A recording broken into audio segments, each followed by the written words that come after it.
일본이 실수만 안 할 자신이 있다 라면은 괜찮아요.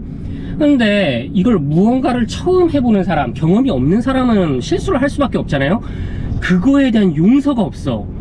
야, 그게 진짜 힘든 부분 같아요.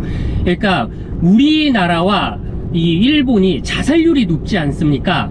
근데 이 자살률이 높은 어떤 그 배경이 약간 좀 달라요. 우리나라 같은 경우에는 먹고 살기가 너무 힘들고 그 책임, 나의 책임이 너무 무거울 때, 그런데 해야 되는 막중한 업무 뭐 요런 것들이 있을 때에 결국 저기 이제 스스로 목숨을 끊는 일이 비일비재하잖아요. 그래서 사회적으로도 너무 완벽함을 추구하려는 그런 점들 때문에 힘들다라면은 일본은 실수를 하면 안 돼. 실수를 하는 순간 뭔가 이거를 사람 새끼로 안 보는 그런 일이 벌어져요. 근데 사람이라는 게 뭐 실수를 할 수도 있고 뭐 어떻게 하다가 뭐 잘못될 수도 있고 그렇잖아요. 근데 그거에 대한 이 받아들이는 게 굉장히 엄격하더라고요. 그렇다 보니 일본 같은 경우에는 이지메 라든가 왕따 이 문제가 굉장히 심각하지 않습니까?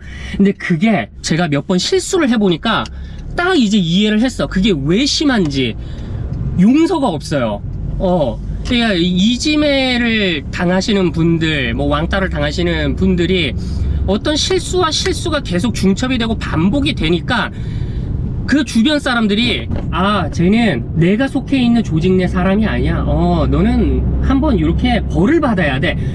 이 마인드가 굉장히 좀 심하더라고요. 좀 너무하다 싶을 정도. 우리나라가 왕따가 심각한 이유는 뭔가 애들이 재밌거리라고 해야 될까? 그런 거를 찾다가 좀 내 옆에 제가 약해 보여. 전마가 좀 티미해. 그러니까 그 강자가 약자를 괴롭히는 뭐 그런 느낌이잖아요. 정말 못되고 쓰레기 같은 짓인 거지. 근데 일본 같은 경우에는 실수에 대한 용납이 없으니까 글말을 괴롭히는 거예요.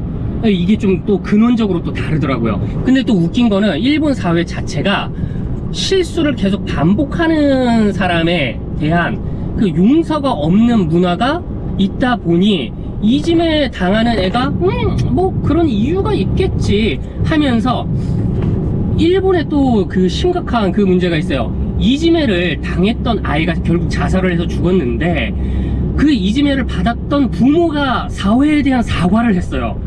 민폐를 끼쳤다고. 이런 게 왜 있을까를 생각을 해보니 일본은 용서가 없는 나라구나. 실수를 하는 거에 대해서 그런 걸 또 다시 한번 여실하게 느꼈습니다.